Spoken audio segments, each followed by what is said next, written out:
Hello everybody! Welcome back to my channel.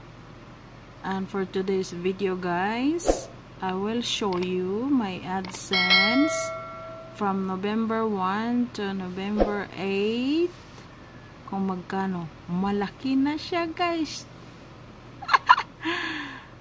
Yan guys, ang aking AdSense account. Home. Ito na ang home.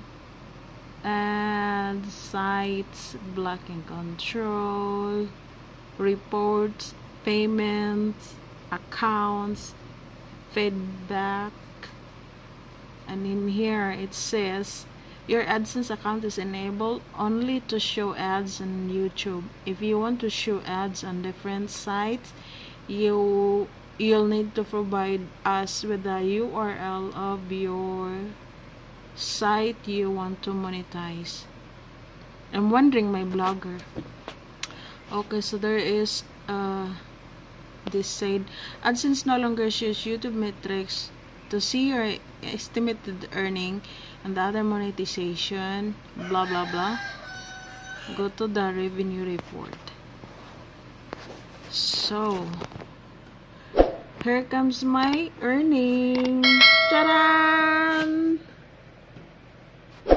Oh my god. Come on, YouTube. Look at that. How big that is. $2.47.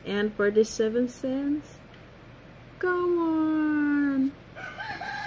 Help me guys. Help. Para mo dako na siya. $2 pag in town. My goodness. Alright guys, thanks for watching and don't forget to subscribe. Bye bye.